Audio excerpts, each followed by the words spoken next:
let's get this moving. Celebrate Diversity Picnic.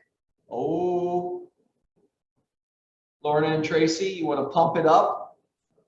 Pump it up. Yes, you guys, we need you to sign up on the Eventbrite. Let us know you're coming and bringing something for July 30th. We've got some cool activities planned that are just going to further bond us and let us know about each of our diverse backgrounds and all that fabulous stuff. This is for agents only, for us to have time to spend together. Families will do at another event.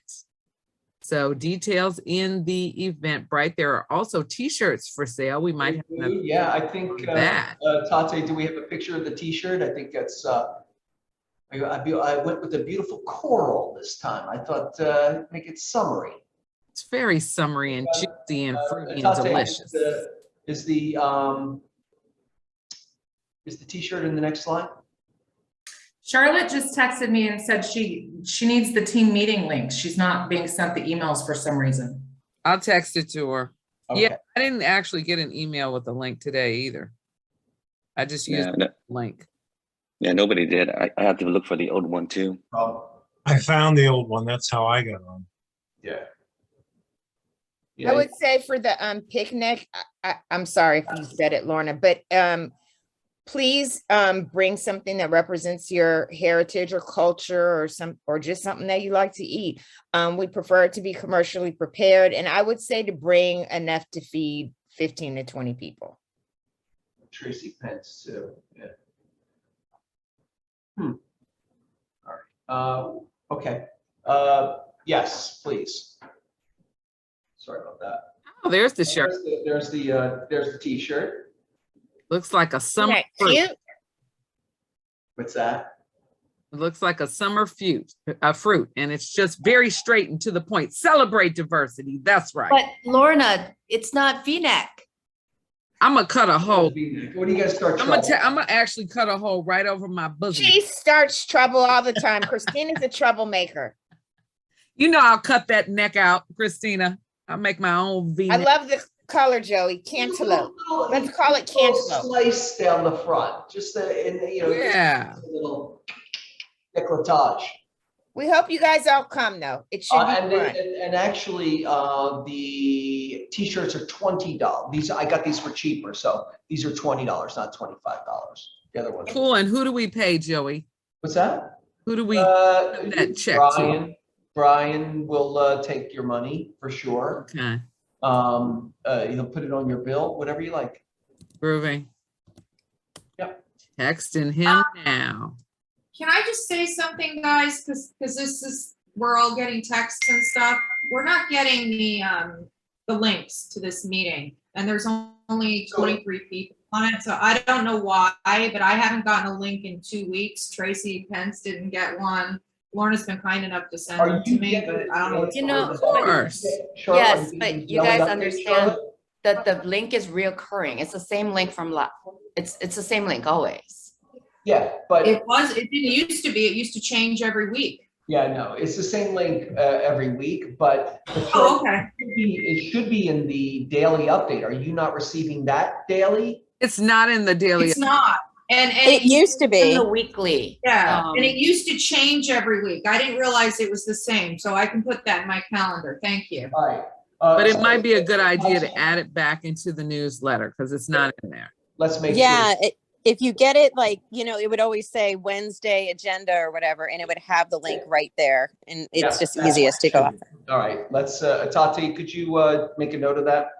Yeah, that's very weird to me because we usually send out the email blast either the day before or the day of with the link. But as aforementioned, it is the same link. I will send out an email blast to everyone this afternoon with the link. And maybe if you guys could please star it, that'll help. But I will also make sure to send it out every Wednesday morning just in case. But again, it never changes. Sorry about that. Archive it. Yeah, but then you still should send it every week because we have new agents that are coming into the office that never had that. So all the new agents are on here. Figures I'm the one that can't they figure were it out. waiting Right, for the changing link. But I did have to call the office to get this link. Like Rashonda, did you say you had to call the office to get the link? Yeah, I called this morning because I didn't get anything from. It's all right, and I take, if Rashonda says it's so, it's my bad. Yeah, I emailed Rashonda the link this morning, actually. Okay, all right, So let's just put it in the newsletter, and make it real easy peasy. That's fixed. Thank you. All right, any Thank other? you, everybody. All right, let's move forward on this. This here, what do we have? Will, you want to talk about the KW Young Professionals? I would love to. Thank you. Everyone can hear me fine because I know I'm moving. Yeah. Okay, perfect. So we're doing a KWYP LA region relaunch. And the reason why we're doing a relaunch is we kind of went dormant when the pandemic went down. So coming out of it, we are doing our relaunch party. It is going down this Friday at 6 o'clock at the Curve on Wilshire. Okay, so we're going to have music, food, fun, drinks, networking. And if you haven't seen the Curve, it's an amazing luxury apartment building. You may have some clients that's looking for a lease. They're going to give us access to 2 of their penthouse suites. So make sure you come out. It's going to be really, really good. I do recommend that you RSVP if you can. We are expecting a sold out event. We have bold coaches. We have people flying in from all over for this event. So it's going to be a great event. We're going to have taco bars. It's going to be really, really nice. And then also we want to encourage you guys to be KWYP members. Young Professional is young in the business, young and young at heart. So that means everybody is welcome. All right. So come out, be a part, and it's going to be a great event. Thank you, Will. Perfect. And call me if you have any questions or if you have any problems registering or anything like that, and we will still take you at the door. Thank you, Will. Perfect. All right. Next we have, share your social media. It's going well. We got a couple of new, who did I see in, it was one of Christina's listings we did. And I just did Stephen Champs yesterday. We're getting a lot of, good response, cross collateralization. Keep them coming. Any videos, open houses, real estate tips, any videos that you're creating yourself, we'd love to repost them and have, reconnect you to our Facebook, Instagram, and TikTok, aspiring TikTok account. Upcoming classes, per usual, the morning show, not to be missed. I don't know how anybody stays off of it. I always love when I get on there. All are welcome. All are encouraged to show up 9 a.m. every morning. The Zoom is always the same. Click in, listen, participate, share, ask for help. We encourage it all. Or Lorna and Tracy encourage it all. Christy's classes for this week, it's Words That Work, 8:30 to 9. It's Power Hour, 9 to 9:30, or actually 9 to 10 actually is the Power Hour. And then Christy starts her Ignite classes that will be going to July 29th. Also tech, marketing, KW campaigns, Facebook ads on Friday, DocuSign on Monday, Command on Tuesday, Command overview and database overview on Wednesday. Oh, that's a good one. Also, Nick is going to be teaching the class, I think, coming up soon, isn't he? All right, next we have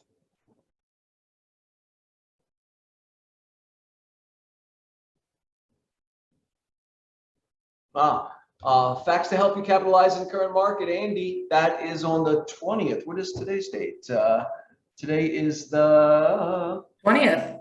20th. You'll be teaching this class at 1 o'clock, between 1 and 2. I am. We haven't seen a Zoom link for this. Say that one more time. We haven't seen a Zoom link for this yet. Okay. That's odd.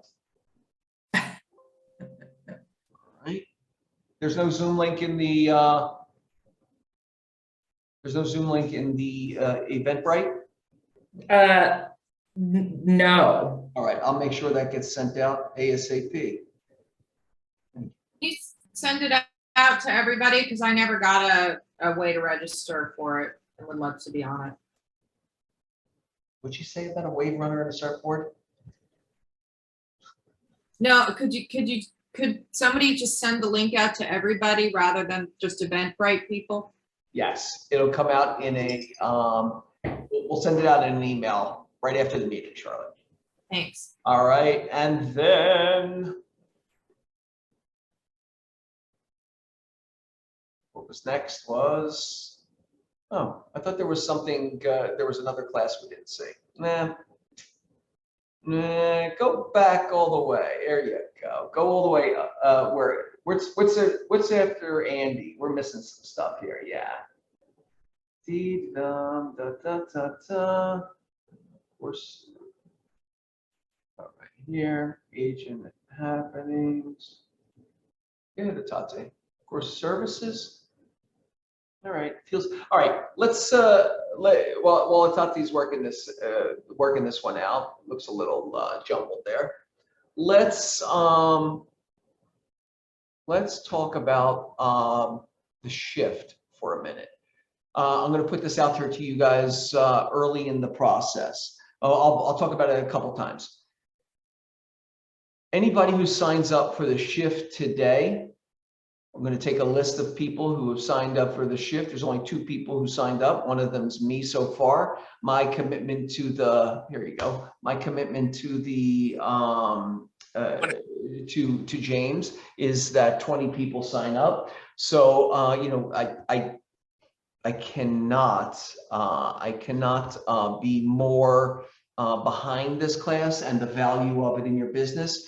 But what I'm trying to incentivize people. Anybody who signs up today, I'm going to take all those people. I'm going to put them in a randomizer and choose one person, and I will pay for that person. So everybody, I would encourage everyone to sign up for the shift. It's Wednesday, July 27th. I will be there 9 to 3 p.m. It's at the LA Marriott on Century Boulevard, right by the airport. And it is an invaluable, valuable class that will help you not just survive the coming and impending and current market, but it will help you thrive in it. The registration's right there. You can click through and register right now as we're talking. You could do those 2 things. Josephine, it's you and I are the only ones signed up for it. So join Josephine and myself for the shift class on the 27th. If you have a team, send your team members. It really will change your way of thinking. Also, Frank is going to be teaching 0 to 7 figure classes. And that is July 22nd, 11:30 to 12:30. That is on Friday. Frank will be teaching how to grow your business exponentially and give you tools to do that. Frank is a very brass tack guy. He will he's done it for himself. He's done it for his wife's team. He has proof of evidence, right? So that's on Friday, 11:30 to 12:30. How to build a 7-figure business, right? Get to 6 figures first, and then 7 figures, right? There we go. Shift, excellent. And here's shift tactic number 4: find the motivated. Lead generation. Just because the market has moved from more to less, that means you need to move from less to more, right? And the question is, what are you doing? What are you doing and how are you doing it? Let's move to the, let me get my notes out here. Dun, dun, dun, dun. Just because the market has moved from more to less doesn't necessarily mean that you have to. You can sit back You can sit back, but you must be more rigorous. You can't sit back is what it says. I'm sorry. You must be more rigorous and resolute in your lead generation than ever before, and more so than anyone else. In fact, now is the time to shift your lead generation activities into the highest gear possible, right? Where there was once large quantities of opportunities of quality leads, there isn't. And the once clear pool feels more like a muddy puddle. Like, what do I do next, right? We have to sift through our activities and understand the market in a different way. A market shift simply causes a smaller number of buyers and sellers to have the ability, readiness, or willingness to be involved in a real estate transaction at this moment. And so this creates difficulty for all of us. We need to, you know, we can, the quote they use is motivate, right? So what that means is that you help your clients understand the opportunity of this moment and have them process that information in an educated way.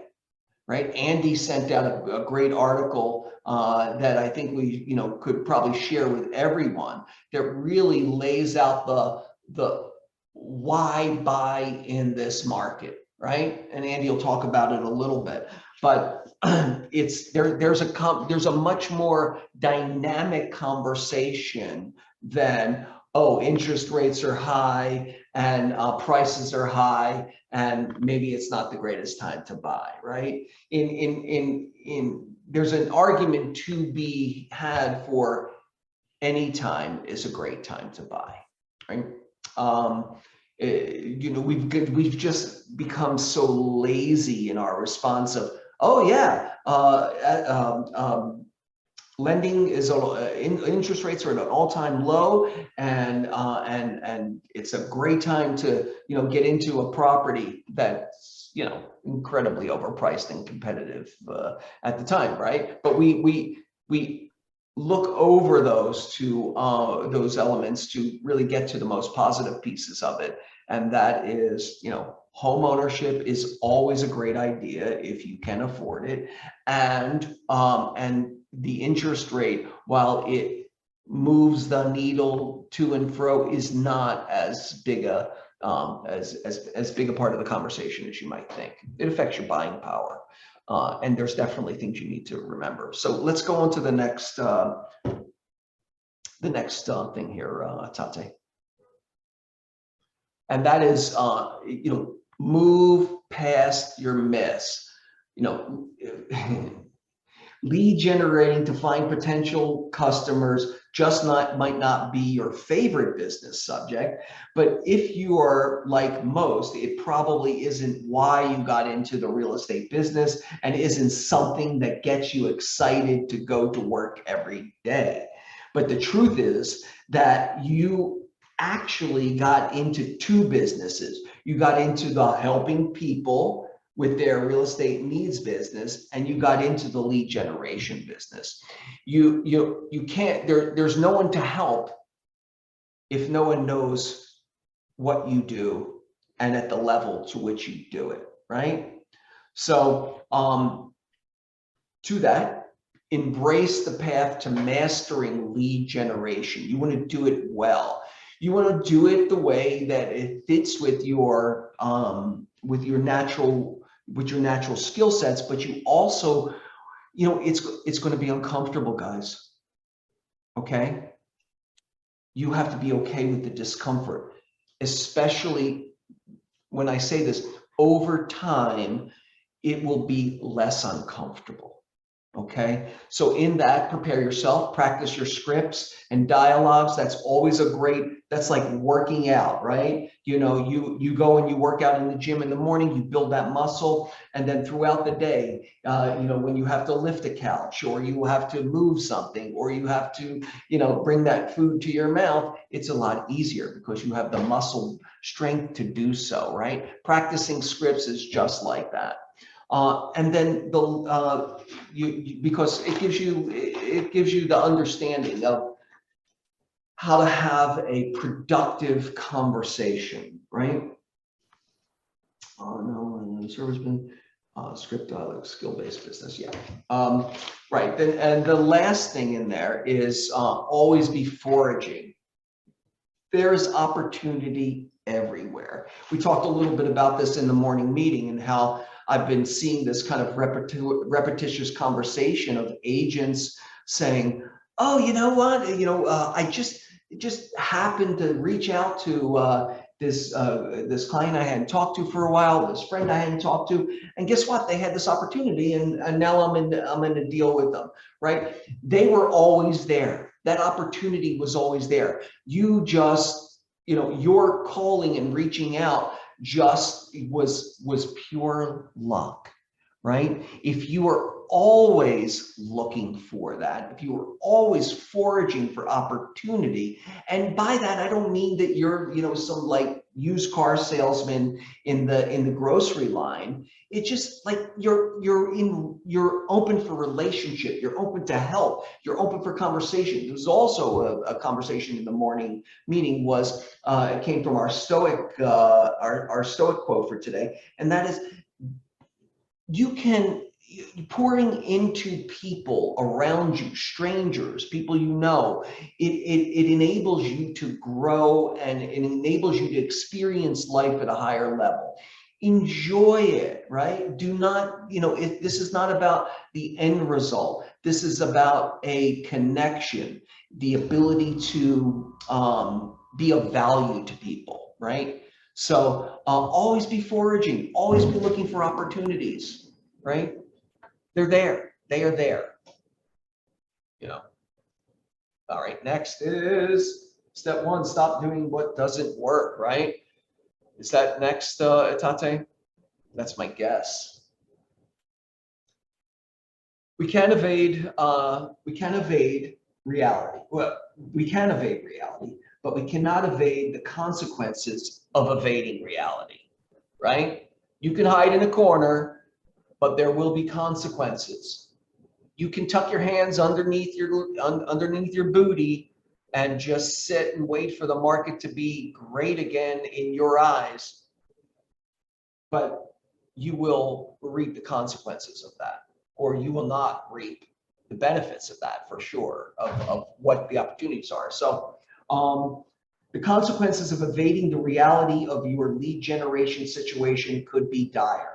The way to avoid this is to acknowledge your situation and do something about it. The first step is stop doing what doesn't work, right? You start by realizing that time and money are really the 2 basic tools you have to generate leads. So you must absolutely stop spending any time or money on lead generation activities that are not working. All right, so look at your plan. Look at what's working. Decide if there is something that is not working, if there is a fix for it, great. But make sure you're looking at it through the lens of the market that we're in and the market that we're entering into. All right. What worked in the lowest interest rate market with in a competitive buyer environment with low inventory is not going to be the same conversation or activity that works in a low inventory, high interest rate, shrinking buyer pool, and a questionable client's weariness, right? So you can't evade reality.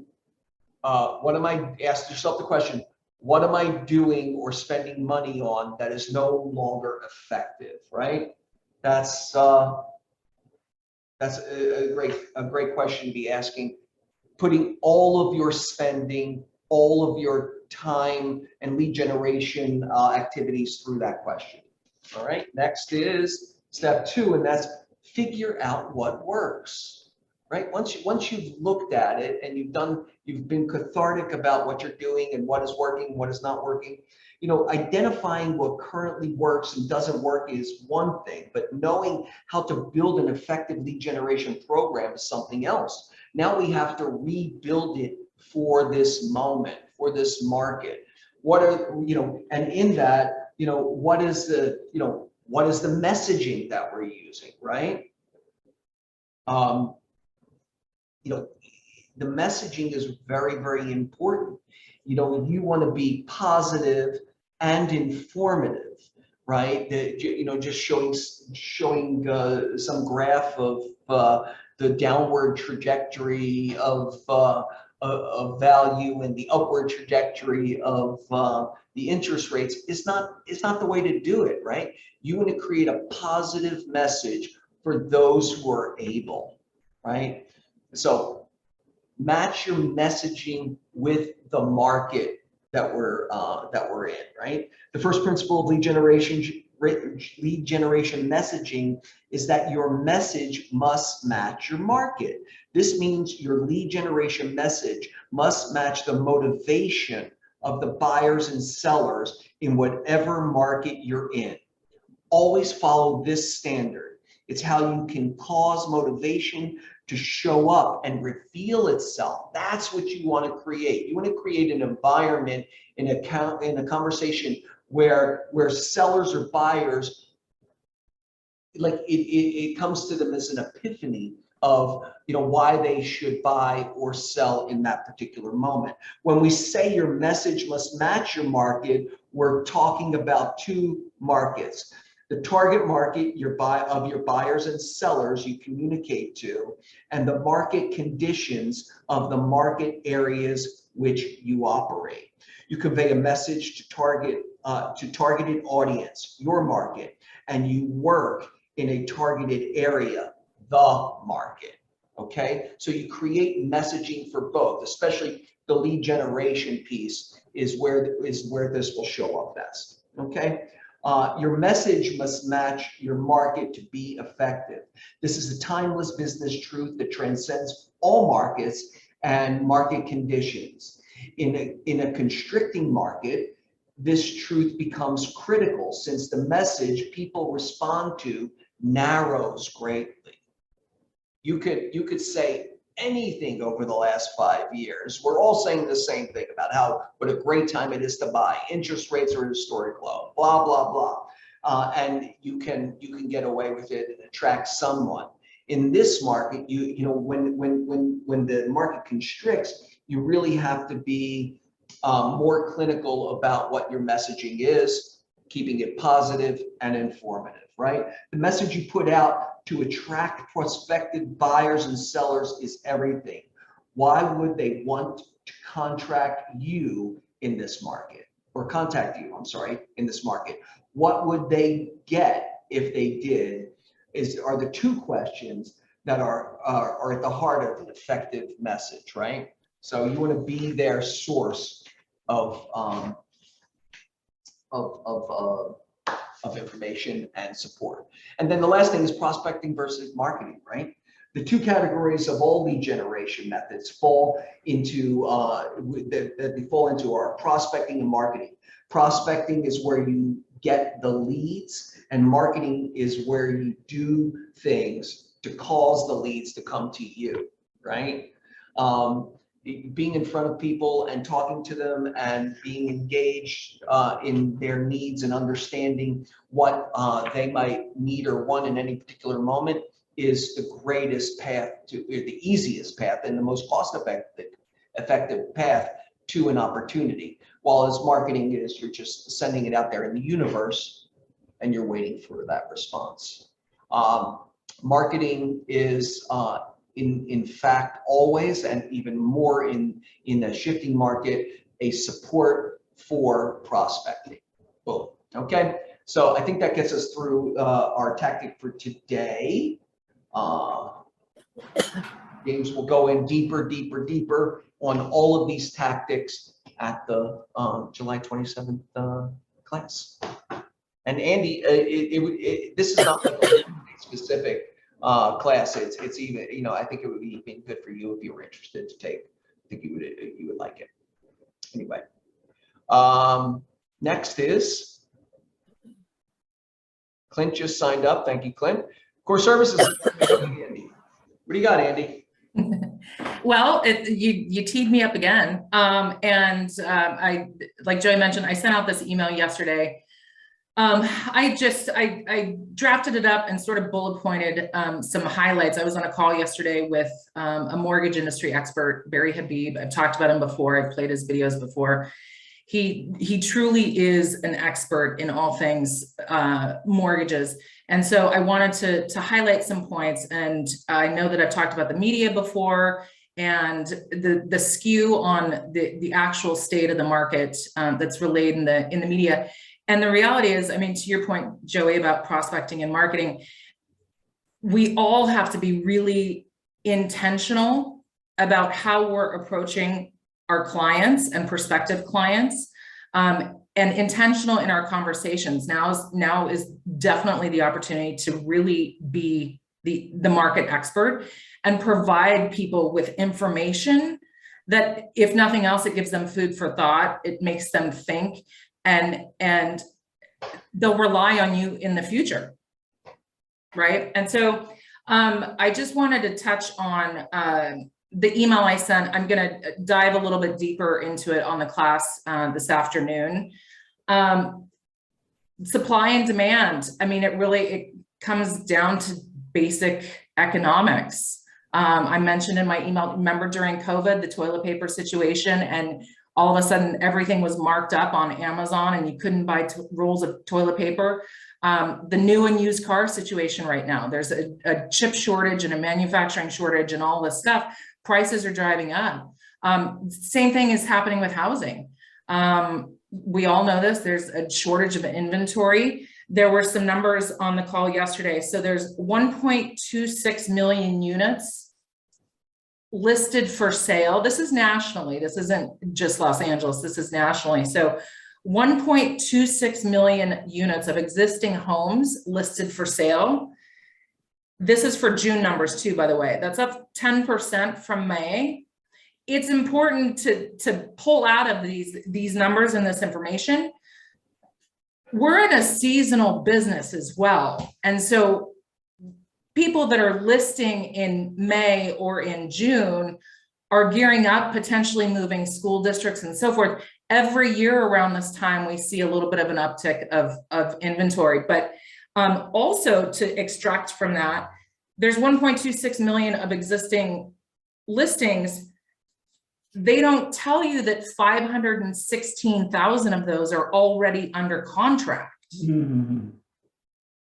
So there's some very misleading information in the media. Sorry, it's actually 644,000 under contract. So that means there's roughly 526 active listings. So anyway, it's important to understand that and also educate your clients on that. That to me indicates it's clearly still a seller's market. Are we seeing massive price drops? I mean, maybe if something was initially overpriced, right? If sellers were getting greedy, you have a little bit of a smaller buyer pool, but things are still moving. The average time on market is less than 2 weeks. It's like 12 days or something crazy. So things are moving quick, supply and demand. If anybody didn't get the email, let me know. I just kind of went over the supply and demand issue. Inflation, the feds are set to meet next week. There's talk of 0.75% increase in that Fed fund rate. It could go to a full percentage point. We're not quite sure. Long story short, we're looking at probably a little bit of a bumpy road with rates between now and end of summer leading into the beginning of fall. I touched on what's driving this. The GP or the CPI, gosh, I'm drawing a blank. The CPI, the Consumer Price Index, is measured on a monthly basis, but it's compared on a year-over-year basis. if we're comparing the numbers from July of last year with July of this year, obviously there's a drastic increase. As we get further down the road and as the feds increase the Fed fund rate, we're going to see the impact of it show in the latter months of the year. At that point is when we should see some break in interest rates. And obviously, given the supply issue, there is still demand. I have tons of buyers that are literally just waiting on the sidelines, and you never know when the right property is going to pop up. So we should start to see, I would say Q4-ish, some relief in interest rates. So that's it. Take a look at that email. We're doing the class at 1 o'clock. Q&A, I'll just kind of fill you in a few more facts. That's it. Perfect, Andy. Thank you so much. Yeah, absolutely. It really, you know, puts things in a little better perspective also. I don't know if Raha is on today. I'm going to say no and move to Ven, who is always helpful, has helpful information also. Hey, Joey. Hey, guys.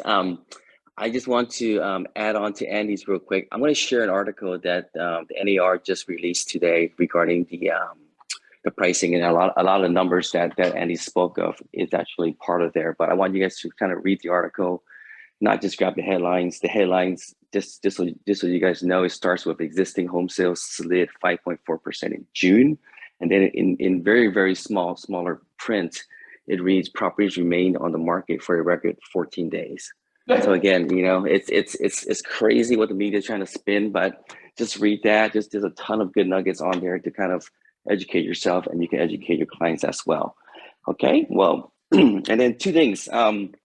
First off, just a reminder, I'm here to help you guys regardless of if you're on the listing or the buying side. If I get credit for it or not, it doesn't matter.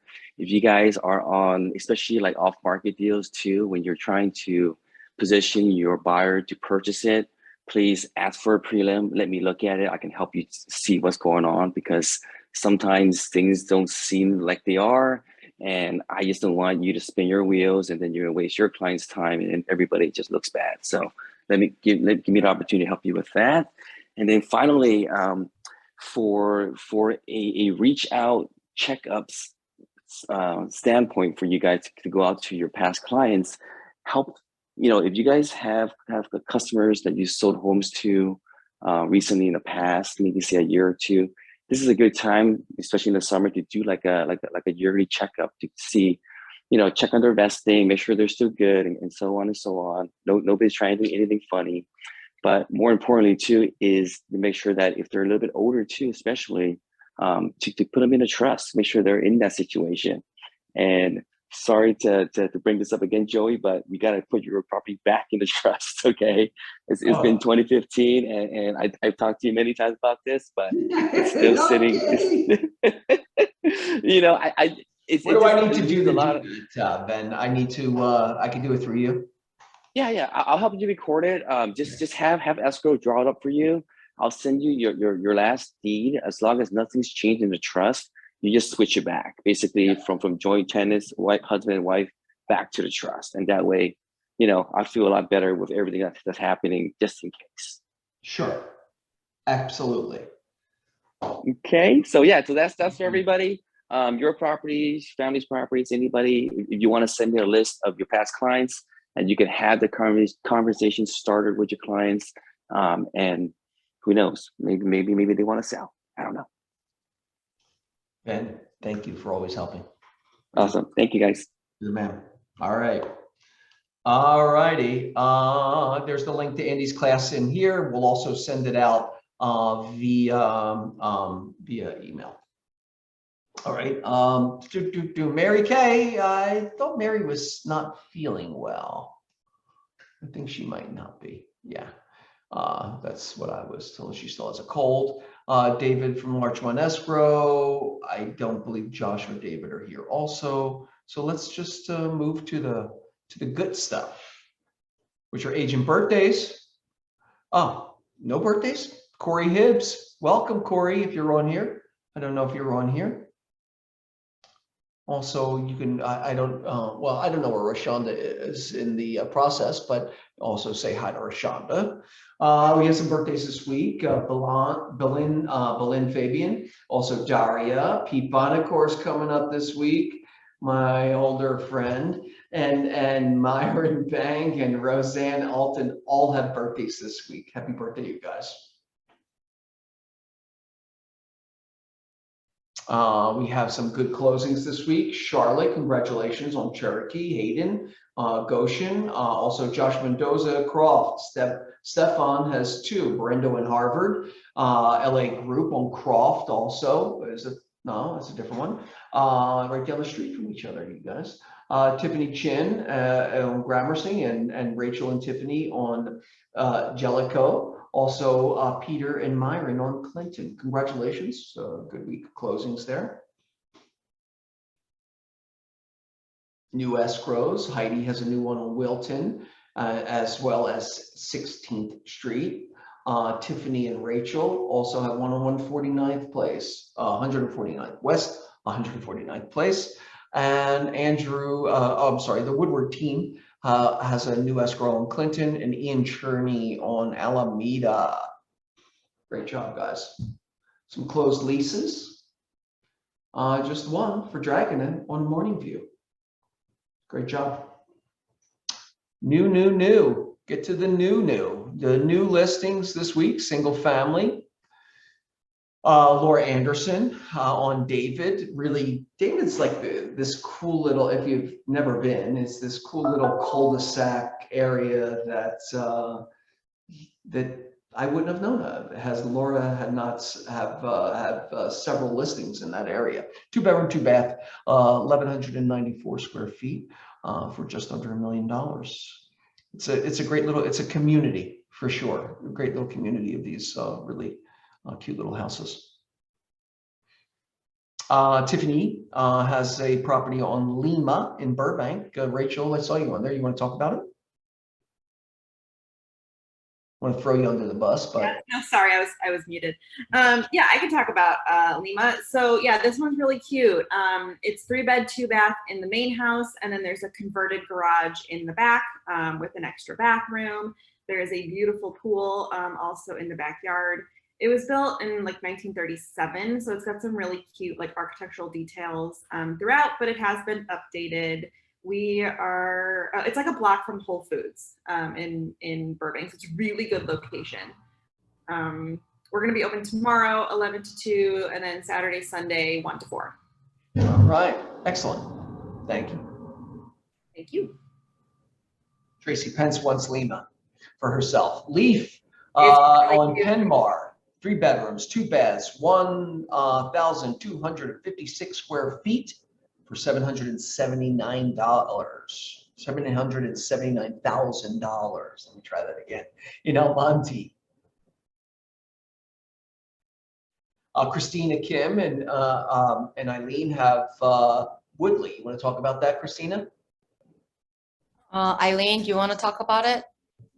Sure thing. It is an incredible turnkey home, amazing layout and space, and then you get a magnificent view of the hills from the backyard. I wish you showed our other photo. We have a pretty sick twilight photo that shows the sunset, but it's gorgeous. It's really easy to show, so if anyone wants to come see it, we'll also be open this Saturday as well. And it's 4 bedrooms, 3 baths, 2,377 square feet for just a smidge under 1.2. On a 14,402 square foot lot, huge. Wow. Nice. All right, Lynn LeClaire has a 3-bedroom, 1 bath, very cute little cottage style, 702 square feet on Preston. For $998,000. It's cute. It's crazy, you know. Crazy compression with that, with those small places. Christina and Doncher, you guys want to talk about Haynes and Hunga? This one, yeah, it's a fixer. We have like 8 or 9 offers on it. Deadline was today at 12, so this is kind of no longer available anymore. All right. Well, it was fun while it lasted for just under 600. It went over asking. Assumption. We have 8 or 9. All right. Also, Tiffany Chin on Sawtell. I've driven by this property before. Oh, they upgraded. Look, they put that the fake rock facade on there. Nice. Rachel, you want to you know a little bit about this one? This 2-bedroom, 2-bath, 960 square feet. Yeah, this is an interesting little property. I mean, the inside has been somewhat updated. It's got a really cute kitchen. It's in the back of the building. If you're familiar with this building, it does back up to the 405. So that's kind of the biggest challenge here. And this unit is in the back, which is great because it's private, but the 405 is kind of right there. It's priced the way it's priced because of that reason. But it's a good, like, either first time place or for like an investor, because our clients were renting it out. So it's a good investment. How much they get for rent? Well, they are renting it to a family member, so that doesn't really count. they're lowballing it. Right. There's a 1-bedroom though that's for rent in the building for like $2,800, and ours is 2 bedrooms, so probably somewhere in the mid 3s. All right, excellent. Yeah. Okay. And speaking of leases. David Hitt has a 2-bedroom, 1-bath, 800 square feet on Stanford in Santa Monica for $3,700. He also has a 1-bedroom, 1-bath, 700 square feet for $2,700. We live in Santa Monica. Jen Roa has a 2-bedroom, 2-bath, 1,200 square feet for $4,950 on Alconia Drive, level 1. And also Stacy Hahn has a rental on Fountain, 3-bedroom, 3-bath, 1,300 square feet for $4,100, right on Fountain. In the Molino Lofts, I believe, 1-bedroom, 1-bath. It is 1,090 square feet for $3,700. It's a cool building.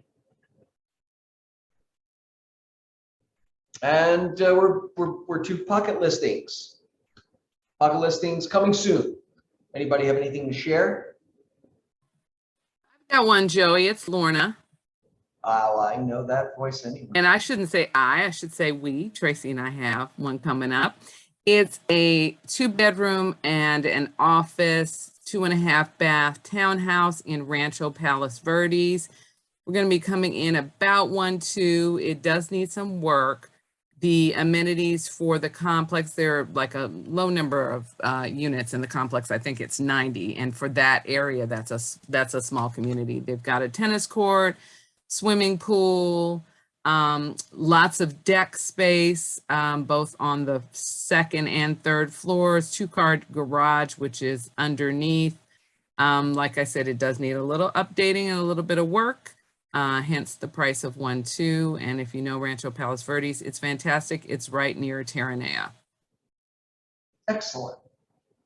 Anyone else have a share?